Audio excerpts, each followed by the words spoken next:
TTI के से जुड़े हुए लोगों के सामने श्राद्ध के विषय में कुछ वक्तव्य दे रहा हूँ। श्राद्ध पूर्वजों के प्रति सच्ची श्रद्धा का प्रतीक है। पितरों के निमित्त विधि पूर्वक जो कर्म श्रद्धा से किया जाता है उसी को श्राद्ध कहते हैं। हिंदू धर्म के अनुसार प्रत्येक शुभ कार्य के प्रारंभ में माता पिता पूर्वजों को नमस्कार या प्रणाम करना हमारा कर्तव्य है। हमारे पूर्वजों की वंश परंपरा के कारण ही हम आज यह जीवन देख रहे हैं, इस जीवन का आनंद प्राप्त कर रहे हैं। इस धर्म में ऋषियों ने वर्ष में एक पक्ष को पितृपक्ष का नाम दिया, जिस पक्ष में हम अपने पितरेश्वरों को श्राद्ध तर्पण मुक्ति हेतु विशेष क्रिया संपन्न कर उन्हें अर्घ्य समर्पित करते हैं। शास्त्रों में कहा गया है कि मृतक पिता आदि के उद्देश्य से शास्त्रोक्त काल और देश में पक्वान्न, आमान्न, सुवर्ण इनमें से किसी भी द्रव्य को विधि पूर्वक दिया जाता है, उसे श्राद्ध कहते हैं। इनमें अग्नौकरण, पिंडदान एवं ब्राह्मण भोजन ये तीन प्रधान हैं। इसमें भी ब्राह्मण भोजन सबसे मुख्य है। यदि केवल ब्राह्मण भोजन करा दिया जाए तो पिंडादि की कमी दूरी हो जाती है। श्राद्ध श्रद्धा युक्त होकर जो करता है वह 7 गोत्र 101 कुल का उद्धार करता है। ये 7 गोत्र एवं 101 कुल इस प्रकार हैं: पिता, माता, पत्नी, भगनी, दुहिता, पिता और माता की भगनी, ये 7 गोत्र कहलाते हैं। इन गोत्रों के क्रम से 24, 20, 16, 12, 11, 10 एवं 8 इस प्रकार 101 पुरुष होते हैं जिनका उद्धार माना गया है, जिन्हें हम पितर भी कहते हैं। पितर कौन? ब्रह्मा जी के मनु जी तथा मनु जी के मरीचि तथा अभी आदि जो ऋषि पुत्र हुए उनको पितर कहा गया है। विराट के पुत्र सोमसद, साध्यों के पितर मारीच के पुत्र अग्निस्वात, देवों के पितर अत्रि के पुत्र वर्षद, दैत्य, दानव, यक्ष, गंधर्व, सर्प, नाग, राक्षस एवं किन्नर पितर हैं। सोमण ब्राह्मणों के, हविर्भुज अग्नि क्षत्रियों के, आज्यव वैश्यों के और सुकाली शूद्रों के पितर हैं। इनमें सोमपा भृगु के, अग्नि अंगिरस के, आज्यव पुलस्त के तथा सुकाली वशिष्ठ के पुत्र हैं। ये सभी पितर कहलाते हैं। श्राद्ध में पिता को वसु, पिता में बाबा को रुद्र और प्रपिता में पड़बाबा को आदित्य अर्थात सूर्य कहा गया है। अतः श्राद्ध समय उनका ध्यान क्रमशः वसु, रुद्र तथा आदित्य के रूप में करना चाहिए। श्राद्धों के प्रकार: पिता आदि 3 के नाम से जो युक्त होता है उसे पार्वण कहते हैं। वो भी 1 पार्वण, द्विपार्वण एवं 3 पार्वण, इस प्रकार 3 प्रकार का होता है। उन तीनों में पिता आदि की मरण तिथि में प्रतिवर्ष जो किया जाता है वह 1 पार्वण होता है। महालय अन्वष्टका से भिन्न जो अमावस्यादि श्राद्ध हैं वे नित्य श्राद्ध कहलाते हैं, द्विपार्वण हैं। इनमें सपत्नीक पिता आदि 3 और सपत्नीक माता में आदि 3, इन दोनों का उद्देश्य अन्वष्टका श्राद्ध त्रिपार्वण है। महालय आदि श्राद्ध और तीर्थ श्राद्ध ये दोनों एकोदिष्ट रूप हैं। एक के नाम से जो किया जाए उसे एकोदिष्ट कहते हैं। पुत्र जन्म एवं विवाह आदि में किया जाने वाला वृद्धि श्राद्ध नांदी श्राद्ध कहलाता है। श्राद्ध के अवसर: अमावस्या, संक्रांति, युगादि तिथि, महालय, पितृपक्ष, महातीर्थों की प्राप्ति, व्यतिपात योग, मृतक की तिथि, सूर्य चंद्र ग्रहण, कपिल षष्ठी आदि अलभ्य योग, ग्रह पीड़ा, दुस्वप्न का दर्शन, नवान्न की एवं नवीन जल की प्राप्ति, ये श्राद्ध के अवसर होते हैं। श्राद्ध कितने होते हैं?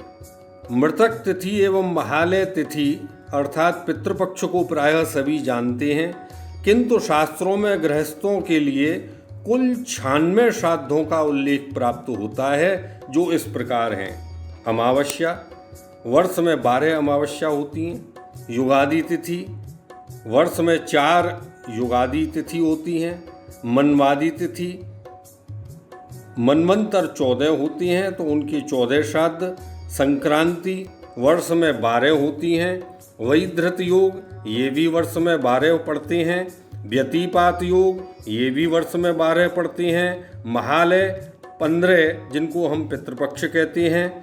अष्टका की 5, ये जो अष्टका है ये मार्गशीर्ष पूर्णिमा के बाद माघ मास के मध्य सप्तमी, अष्टमी और नवमी तिथि को होने वाला श्राद्ध कहलाता है। अन्वष्टका, ये भी 5 होते हैं। मार्गशीर्ष पूर्णिमा के बाद माघ मास के मध्य में सप्तमी, अष्टमी एवं नवमी तिथि को होने वाले श्राद्ध अन्वष्टका कहलाते हैं।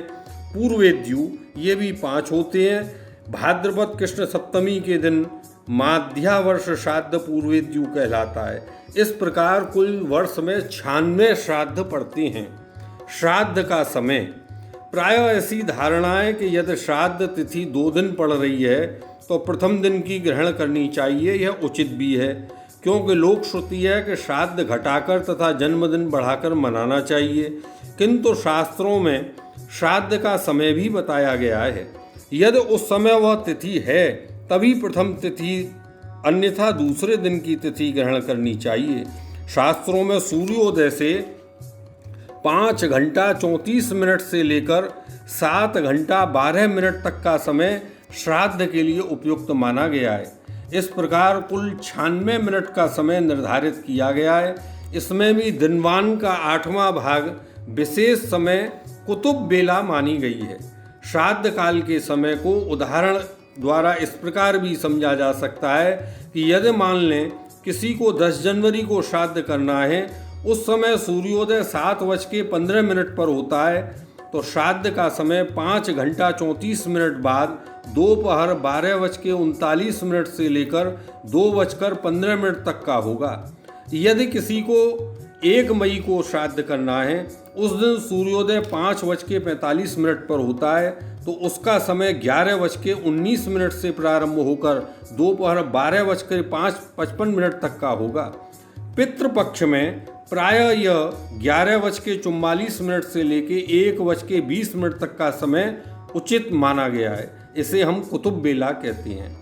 ब्राह्मणों की संख्या, श्राद्ध में ब्राह्मणों की अधिक संख्या का निषेध करते हुए कहा गया है कि गृहस्थ देव कार्य में 2, पितृ श्राद्ध में 3 अथवा दोनों में 1-1 ब्राह्मण को ही भोजन करावे। सत्कार्य, देश काल, शुद्धता और ब्राह्मण संपत्ति, इन 5 में विस्तार से अर्थात अधिक संख्या में ब्राह्मणों को भोजन कराने से वो नष्ट हो जाता है।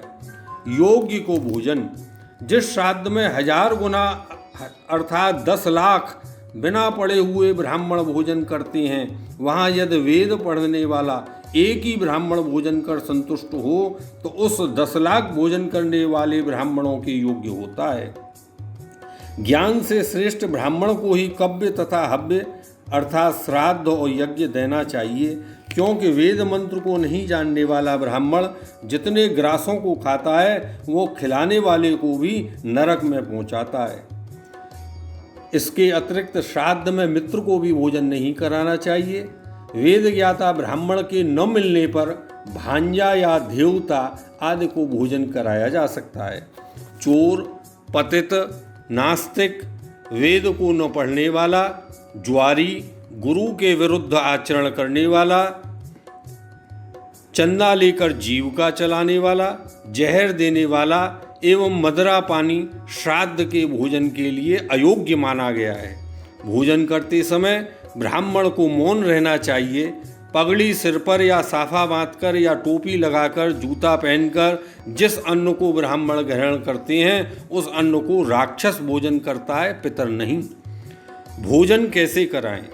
श्राद्ध के 1 दिन पूर्व या श्राद्ध के दिन ही ब्राह्मण को निमंत्रित करना चाहिए। जब ब्राह्मण घर आए तो पवित्र स्थान पर कुश का आसन, जिसमें कुशाओं का आगे का भाग दक्षिण की ओर हो, प्रदान करे। इन कुशाओं को पूर्व में तिल के जल से छिड़क कर शुद्ध करे। भोजन कराने में दोनों हाथों का प्रयोग करे। एक हाथ से भोजन परोसने से उसे राक्षस ग्रहण करती हैं। साथ में सांसारिक चर्चा न करे। परमात्म निरूपण संबंधी कथाएं जो कि पितरों को अभीप्सित हैं, उनको कहे। भोजन को कराने के पश्चात ब्राह्मणों को श्रद्धापूर्वक दक्षिणा दे के विदा करे और पितरों से याचना करे। दातारो नो विवर्धनताम वेदा संतत रेव च श्रद्धा चनो माँ व्यग मद बहुदेयम चनो स्तुति। अर्थात हमारे कुल में दानी और संतान की वृद्धि हो, श्रद्धा नष्ट न हो, दान करने योग्य हमारे कुल में वृद्धि हो, हम अतिथियों को प्राप्त करें, हमसे याचना करने वाले बहुत हों, हम किसी से याचना न करें। इस प्रकार से अपने पितरों के प्रति प्रार्थना करें। जो भोजन करने आता है ब्राह्मण, उसके भी कुछ कर्तव्य माने गए हैं। श्राद्ध में भोजन करता ब्राह्मणों को दोबारा भोजन नहीं करना चाहिए।